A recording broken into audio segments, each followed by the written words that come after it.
The moment Anvil, a 52-year-old former Army Ranger from the 75th Ranger Regiment, turned structural welder, whose real name was Wayne Hargrove, and who'd served as vice president of the Granite Riders MC out of Springfield, Missouri, for 9 years, walked out of a pilot truck stop off I-44 just east of Lebanon at 11:15 on a Tuesday night, carrying a styrofoam cup of black coffee and a gas station hot dog he already regretted buying, and found a crumpled receipt tucked under the windshield wiper of his 2016 Road King. He almost threw it away, almost balled it up and tossed it in the trash can 6 feet from his front tire. But something made him flip it over, and there on the back, written in blue ballpoint pen, with letters so small and so careful they could only have been written by a child trying not to be seen, were 4 words that changed everything. Help me, gray van. What happened next would shut down an interstate exit, bring 17 motorcycles screaming out of the Missouri night, and pull an 11-year-old boy out of a nightmare that had been rolling down American highways for 23 days. The pilot station sat at the intersection of nothing and nowhere, a concrete island glowing white and orange against miles of black Ozark hills. 18-wheelers lined the back lot like sleeping animals. The air smelled like diesel and fryer grease, and that particular brand of loneliness that hangs around truck stops after dark. Inside, a bored cashier watched a phone propped against the register. 2 truckers argued about the Cardinals. A family of 4 refueled a minivan at Pump 9 while their kids slept in the back seat. Anvil had been riding home from a memorial run in Joplin, a tribute ride for a Granite Rider's brother named Dale, who'd lost his battle with cancer 6 weeks earlier. The ride had been long, the speeches had been heavy, and Anvil's knees ached from 7 hours in the saddle. He was 52 years old, 6'3", 255 pounds, with hands the size of dinner plates and forearms roped with scar tissue from 2 decades of welding and 2 combat deployments to Afghanistan. His beard was coal black, turning silver at the jaw. His vest carried 18 years of patches, the Granite Riders center rocker, his VP diamond, his Ranger tab, and a small American flag patch over his heart with a date stitched beneath it, the date his squad had lost 3 men in Kandahar province in 2008. He'd pulled into the pilot to gas up and stretch his back. He'd gone inside, used the restroom, bought coffee and a hot dog, and walked back out into the fluorescent glow of the fuel island. That's when he saw it, a scrap of white paper, folded once, pinched under his windshield wiper blade. His first thought was an advertisement. His second thought was a parking ticket, which didn't make sense at a truck stop. His third thought was nothing at all, because by then he'd unfolded it, turned it over, and the world had gone very quiet. Help me, gray van. The handwriting was small, neat, careful in a way that screamed fear, the kind of careful you get when you know you only have one chance to be understood. The pen had pressed hard enough to leave grooves in the paper. The receipt was from this pilot station, time-stamped 40 minutes ago. Someone had bought a bag of Doritos and a bottle of water for $4.37 and paid cash. Hit subscribe to Asphalt Angels and tell us in the comments where you're watching from today, because this story will remind you that sometimes the most important message you'll ever read isn't on your phone. It's on the back of a receipt. Anvil's head came up. His eyes swept the lot, not the panicked sweep of a civilian, but the methodical sector scan of a man who'd spent years reading terrain for threats, left to right, near to far. Vehicles first, then movement, then anomalies. The 18-wheelers in the back, the minivan at Pump 9 now pulling away, a white sedan at Pump 3, a red pickup at the diesel island, and there, parked at the far edge of the lot where the overhead lights didn't quite reach, nose pointed toward the exit ramp, a gray Dodge Caravan with tinted rear windows and Kentucky plates. The van's engine was running. Its headlights were off. No one was visible through the windshield, which meant whoever was driving was either reclined or had stepped out. Anvil looked at the receipt again. 40 minutes ago.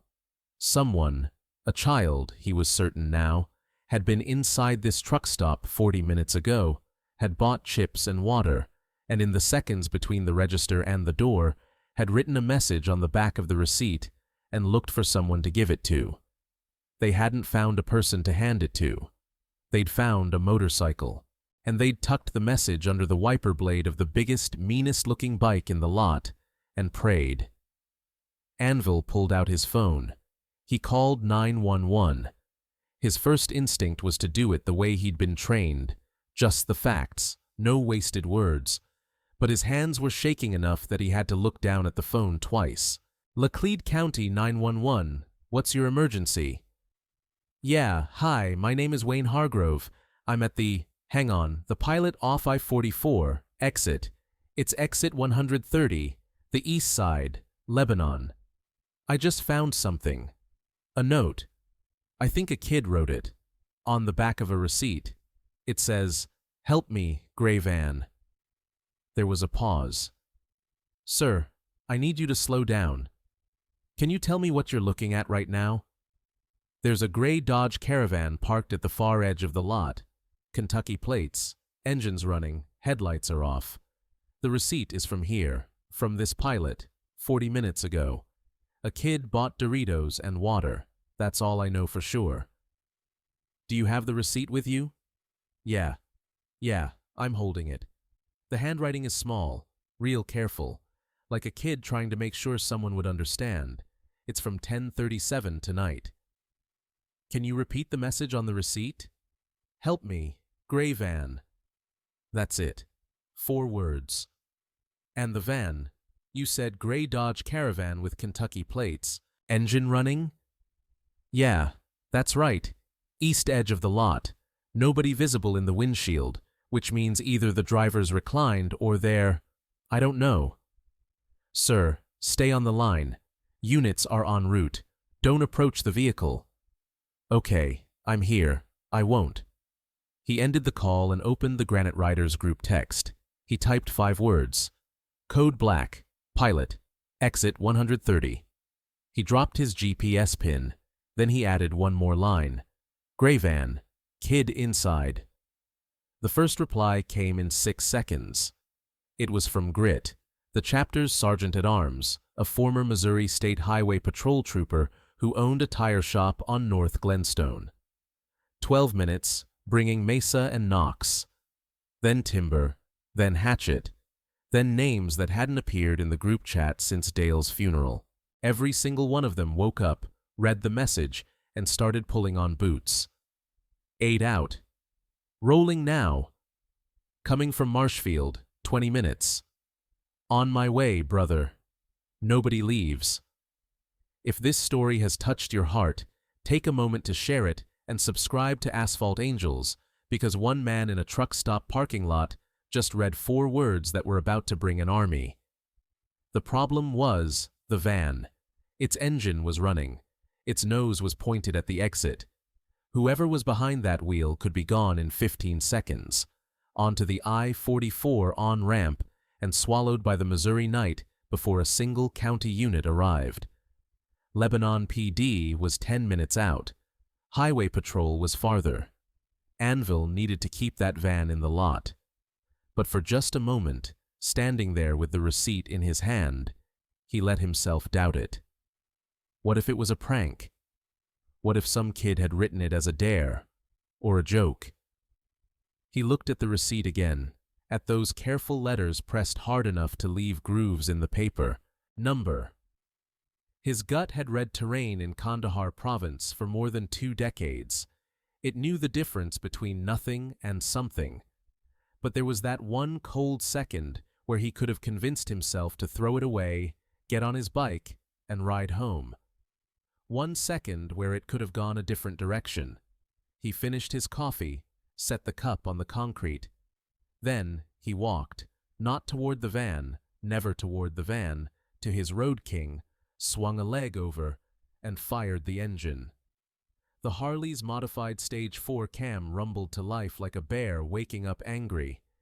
He pulled the bike forward, slow, casual, like a man repositioning for a better angle at the fuel pump. He rolled past pump 4, past pump 5, and then he stopped, right in the middle of the lane that led from the van's parking spot to the exit ramp. He killed the engine. He pulled out his phone, and he sat there like a man checking his messages who just happened to be blocking the only way out. 2 minutes passed. The van's headlights flickered on. The vehicle began to inch forward. Then it stopped. Because there was a Harley-Davidson Road King sitting sideways across the lane and a 255-pound man in a leather vest scrolling his phone like he had all night. The van honked. One short tap.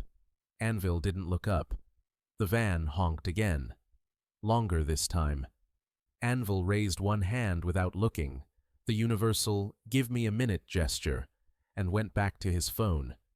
He was actually texting Grit. "Van trying to leave. I'm blocking. How far?" 9 minutes. Anvil needed 9 minutes. He could do 9 minutes. The driver's door of the van opened. A man stepped out. Mid-40s. Medium height, medium build. Brown hair thinning at the crown.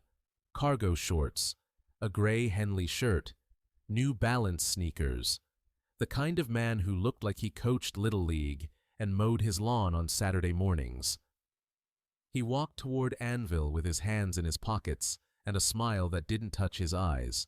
"Hey buddy, you mind moving your bike? I'm trying to get out." Anvil looked up from his phone. He gave the man the same big, slow, friendly smile he'd given to every person he'd ever needed to keep talking. "Oh man, I'm sorry. Yeah, let me just... Actually, hold on. You know what? My starter's been acting up. Hang on." He pressed the ignition. The bike turned over, but he pulled the kill switch at the same moment, making it cough and die. "See? That. It's been doing that all week. I think it's the relay." If you're enjoying this Asphalt Angels story, hit that hype button right now. It's free, takes a second, and helps this video reach more people who need to see it. Now, back to the story. "There's space to go around," the man said. His smile was thinner now. "Not really, brother. Not without clipping my saddlebag. Tell you what, give me 2 minutes. I'll get her going." "You from Kentucky?" "I saw your plates. I've got a buddy who rides out of Louisville. Do you know the area around Bardstown?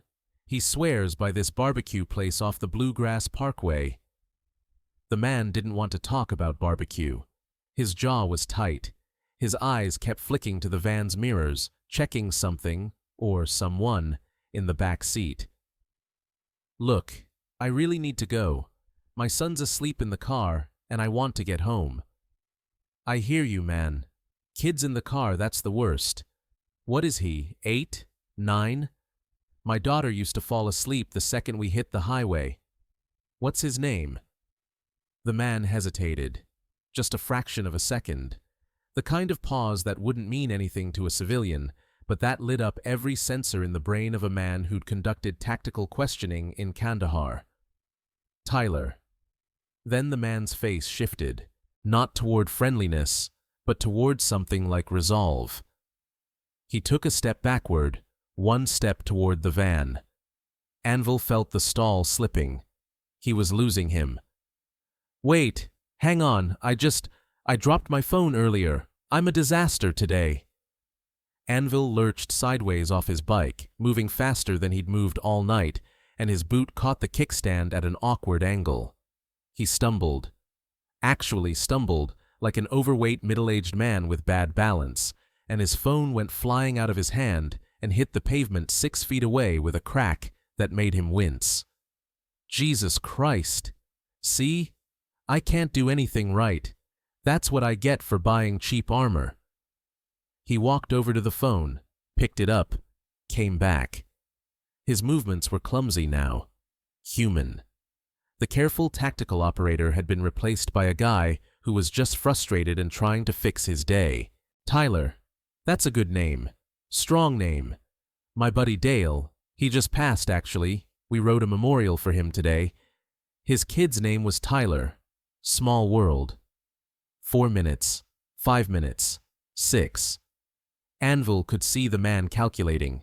He could see the gears turning behind those flat, careful eyes. The man was weighing his options.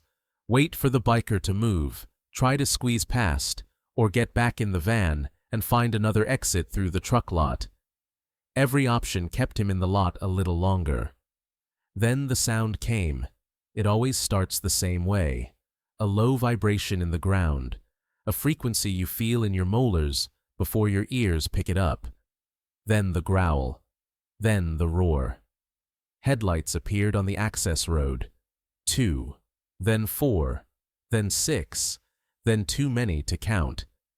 The thunder of V-twin engines hit the truck stop like a wall of sound, and the man from the van took a step backward, his mouth slightly open, as motorcycle after motorcycle swung into the pilot lot and fanned out across the concrete. They didn't arrive like a choreographed drill. Grit came in too hot and nearly clipped a fuel pump island, cutting the angle too tight. Mesa overshot and had to back his Softail up, revving hard to reposition beside the exit lane. One bike near the back wouldn't start on the first kick, just died, and the rider had to kick it again, swearing something colorful. They were 17 guys who dressed in whatever was closest. Some clearly had pulled pants on over nothing but underwear, and they'd ridden anywhere from 8 minutes to 20 minutes in the Missouri night because someone texted code black. Grit was at the van first.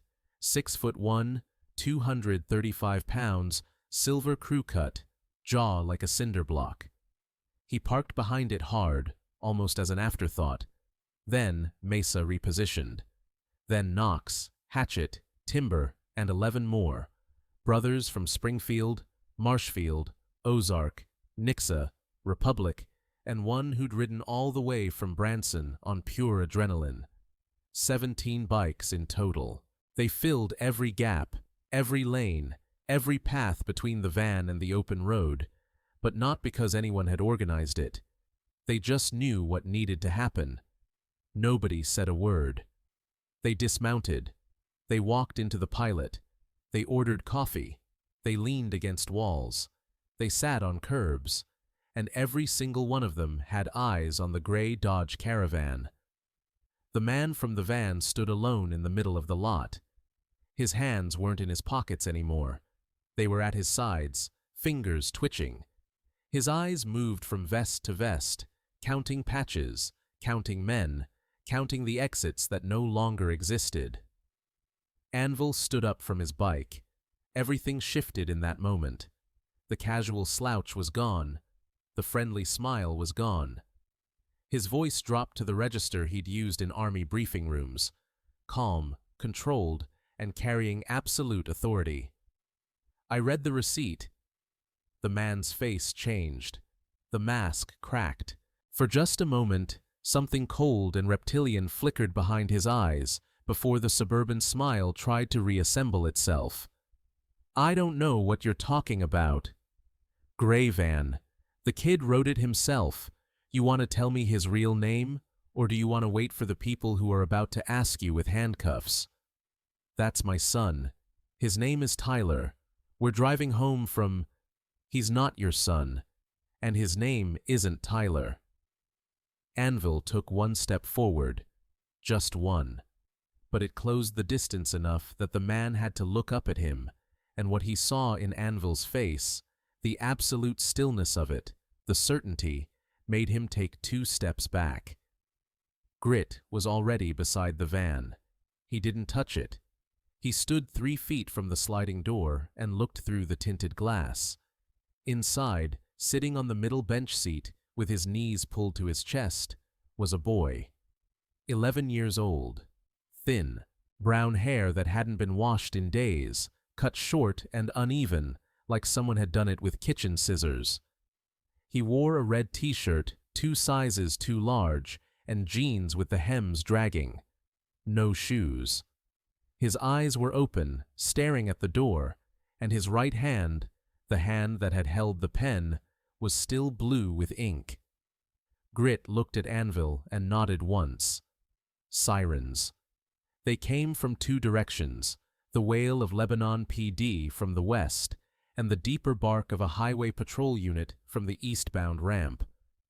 Blue and red lights swept across the lot, painting chrome and leather, and the white face of a man who had just realized that every road out of his life had been closed by the sound of thunder. The boy's name was Callum Bryce. He was 11 years old. He'd been missing from his home in Bowling Green, Kentucky for 23 days.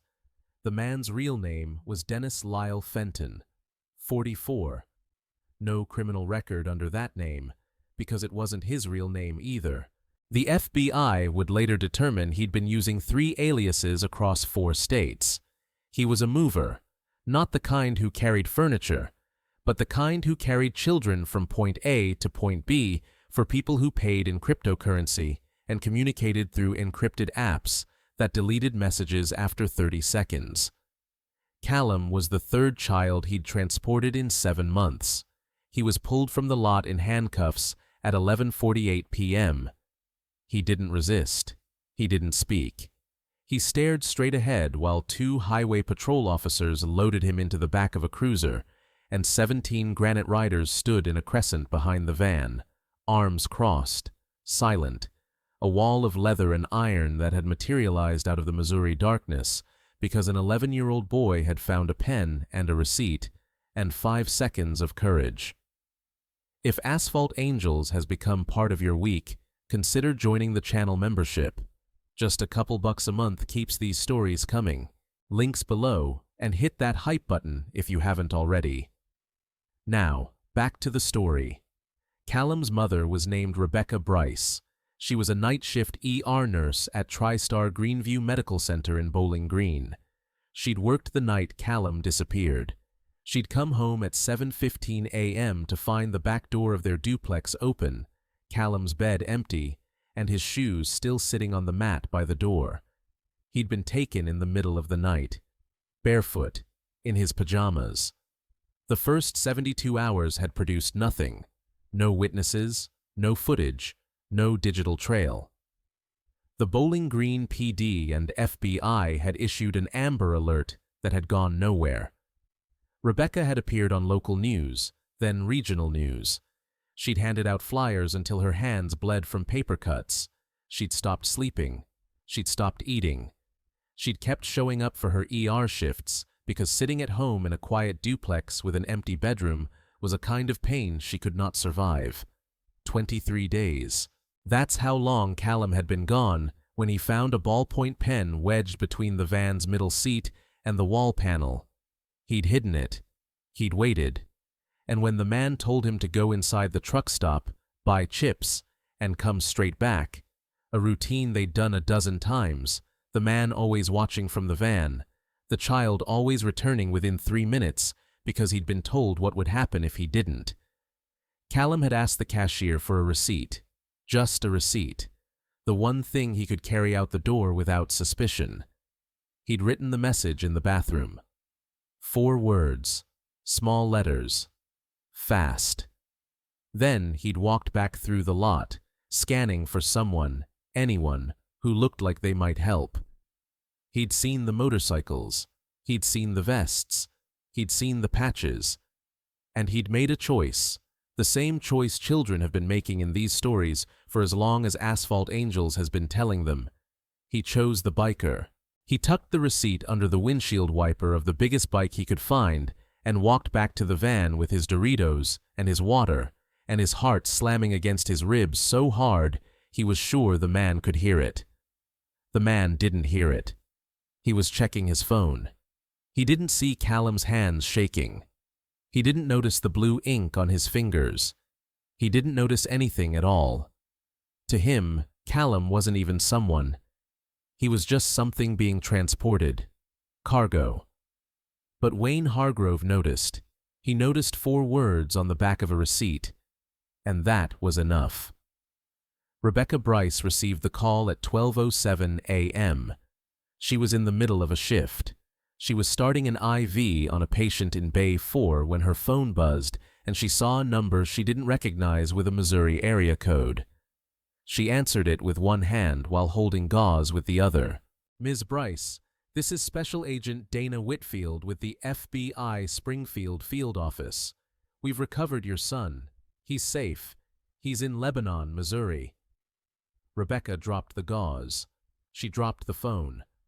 A coworker picked it up and finished the conversation for her because Rebecca Bryce had slid down the wall of Bay 4 and was sitting on the floor with her hands over her face, making a sound that every nurse on the floor recognized. Not as a medical event, but as a mother's body releasing 23 days of a weight it was never designed to carry. She drove from Bowling Green to Lebanon, 5 hours and 12 minutes, in 4 hours and 19 minutes. She drove through the night, through rain that started outside Nashville, and didn't stop until she crossed into Missouri. She pulled into the Laclede County Sheriff's Station at 4:31 a.m. Callum was sitting in an interview room that someone had tried to make less institutional by putting a blanket over the metal chair. He was holding a can of Sprite that Grit had bought from a vending machine. He was wearing a Granite Rider's hoodie that Timber had pulled from his saddlebag. It hung to the boy's knees, and the sleeves were rolled up 4 times, but it was warm, and it smelled like campfire smoke and motor oil, and Callum had not taken it off. Rebecca came through the door. Callum stood up, but he didn't run. He froze. 23 days of being told what to do, of being told what would happen if he moved wrong, or made a sound, or tried to disappear. It doesn't just switch off. His body knew the rules. Don't move. Don't make a sudden gesture. Don't give anyone a reason. Rebecca had to walk to him. She crossed the room slowly, like approaching something fragile, and when she reached out, Callum flinched, actually pulled back, and for a horrible instant, she saw the flinch register on his face like he'd done something wrong, like he was going to be punished for the flinch itself. Then, something released in him. His body recognized her, and he grabbed on, both arms pulling into her like he was trying to compress 23 days into a single grip.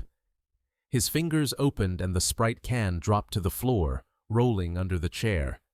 He didn't reach for it, didn't try to pick it up, just let it go, because that's what traumatized kids do. They hold tight to the things that matter and release everything else. His face pressed into her shoulder, and her hand went to the back of his head, and she held him there, standing in the middle of a sheriff's station interview room, rocking slowly, saying his name over and over like a word she'd been terrified she'd forget. An officer turned off the fluorescent overhead light and switched on a desk lamp. Nobody needed to be in that room. Nobody needed to see it. It was a private thing, the kind of moment that belongs only to the people living it. Anvil met Rebecca the next morning. He'd stayed. They all had. Grit, Mesa, Knox, Timber, Hatchet, every one of them had stayed in that parking lot through the night, drinking gas station coffee and leaning against their bikes, because that's what Granite Riders do. You don't leave until the job is finished, and the job isn't finished until the family is whole. Rebecca walked out of the station with Callum at her side, his hand in hers, the Granite Rider's hoodie still swallowing his frame. She looked at the line of bikers and did what people always do. She studied them. The leather, the patches, the tattoos, the sheer size of them. Everything the world had taught her to be wary of. Then she walked straight to Anvil, the biggest one, the one Callum pointed to, and she said, "You read it?" "Yes, ma'am." "He told me he almost didn't do it. He almost threw the receipt away. He said he wasn't sure anyone would look." Anvil looked down at Callum. The boy was looking up at him with an expression that wasn't gratitude exactly. It was something quieter, something closer to recognition. Like seeing proof of something he'd hoped was true, but hadn't been sure about. "You did the hardest part," Anvil said. "You picked up the pen.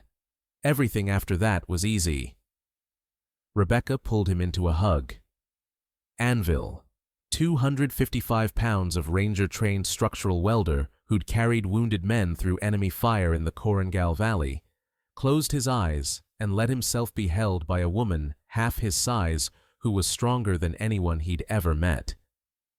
The Granite Riders MC of Springfield, Missouri, now sponsors a program called the Receipt Project. They've partnered with truck stops along the I-44 corridor to place small stickers inside bathroom stalls. Stickers that say, in simple language a child can read, "If you need help, write it down. Give it to someone. We are looking for you." The stickers feature a phone number that connects directly to the National Human Trafficking Hotline. Callum Bryce is 12 now. He's in 6th grade in Bowling Green, Kentucky. He plays drums in the school band. He's louder than he used to be.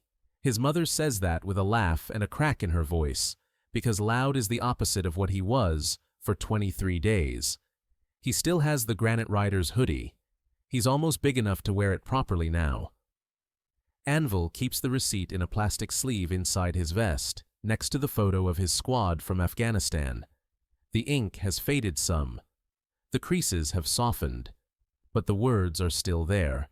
4 words in a child's handwriting that weigh more than anything else he carries. "Help me, Gray Van." He didn't throw it away. He flipped it over. He read it. Because somewhere right now, at a truck stop or a rest area or a gas station off a highway you've driven 1,000 times, a child is looking for a pen. They're looking for a piece of paper. They're looking for 5 seconds when no one is watching. And they're hoping, against everything they've been told, against every threat and every warning, that if they write it down, someone out there will read it. Be the one who reads it. Thank you for watching this story. If it reminded you that 4 words on the back of a receipt can be louder than any scream, please share it. Subscribe to Asphalt Angels for more stories proving that the people this world teaches you to fear might be the first ones to save you. Tell us in the comments. Have you ever found a message you weren't supposed to find? Resources: National Center for Missing and Exploited Children, 1-800-843-5678. National Human Trafficking Hotline, 1-888-37-37888. Bikers Against Child Abuse, BACA, bacaworld.org. If you see something suspicious, call 911 immediately.